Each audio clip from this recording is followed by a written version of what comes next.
Bismillahirrahmanirrahim. Assalamualaikum warahmatullahi wabarakatuh.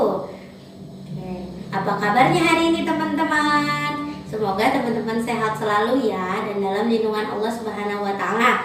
Siapa yang tidak masuk hari ini? Ya, Tania. Kenapa Tania? Sakit. Oh, kita doakan semoga lekas sembuh ya. Ada lagi teman-teman yang gak masuk? Oke, kalau nggak ada, kita mulai pembelajaran hari ini dengan berdoa sama-sama. Berdoa dimulai. Berdoa selesai. Siapa yang tahu kita mau belajar apa hari ini? Ya, betul, belajar fikih. Materinya tentang, ya kemarin kita telah bahas tentang riba. Nah, sekarang tentang apa teman-teman? Tentang pernikahan dalam Islam. Tujuan pembelajaran kita pada hari ini adalah yang pertama, siswa mampu menjelaskan pengertian nikah dan rukun nikah. Yang kedua, siswa mampu menjelaskan hukum pernikahan menurut jumhur ulama. Yang ketiga, siswa mampu menjelaskan persiapan pernikahan. Bu Lela mau pakai metode picture and picture. Picture and picture itu apa sih? Picture and picture itu adalah metode menjelaskan dengan menggunakan media gambar secara berurutan. Oke teman-teman, nanti Bu Lela akan menggunakan media gambar ya. Tolong disimak dengan baik. Oke, yang pertama ada gambar.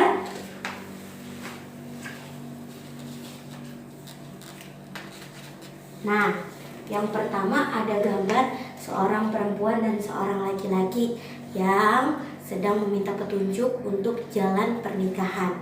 Nah, ketika Allah memberikan petunjuk, lalu Allah mendekatkannya dengan sebuah pernikahan. Apa sih arti kata nikah itu? Nikah itu berasal dari kata bahasa Arab zawaz, yang artinya akad untuk menyatukan antara laki-laki dan perempuan. Ketika sudah bersatu, berarti dia mempunyai hak dan kewajiban. Maupun secara luas, nikah artinya ikatan lahir batin antara laki-laki dan perempuan untuk mencapai tujuan yang sama, yaitu mempunyai keturunan. Kedua, teman-teman harus mengetahui hukum pernikahan nih. Hukum pernikahan ada dalam surat An-Nisa ayat 3, dan asalnya hukum pernikahan itu adalah boleh. Tapi menurut jumhur ulama ada 5. Nih ya, kita tempel dulu teman-teman gambarnya. Nah, ada 5. Yang pertama adalah mubah. Kenapa bisa disebut dengan mubah hukum pernikahannya? Ketika tidak ada desakan atau tidak ada hambatan dari orang lain.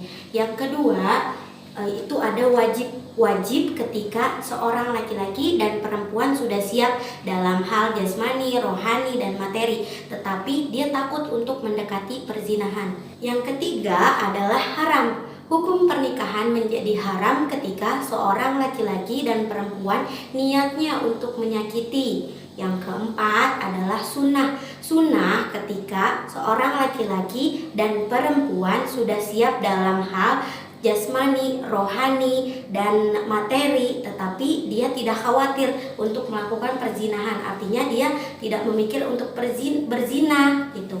Nah, yang terakhir adalah makruh.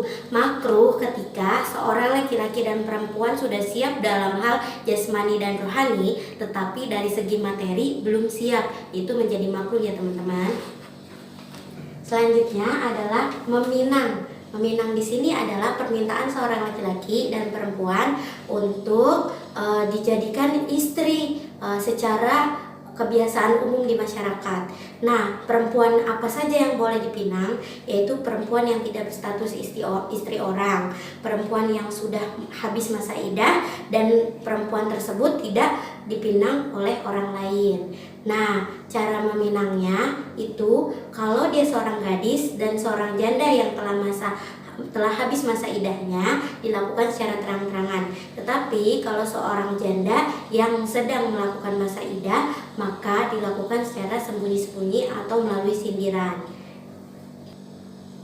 Dalam hukum persiapan pernikahan yang kedua itu adalah melihat seorang laki-laki dan perempuan. Jadi saat khitbah harus melihat nih pasangannya. Seperti ini gambarnya teman-teman.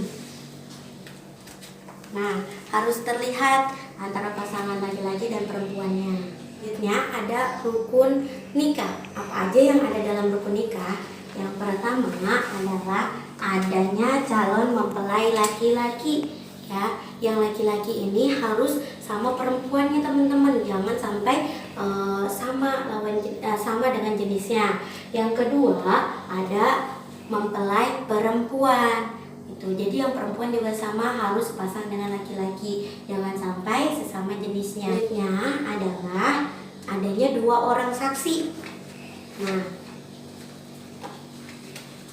Nah, bisa dilihat di sini teman-teman ada 2 orang saksi ya.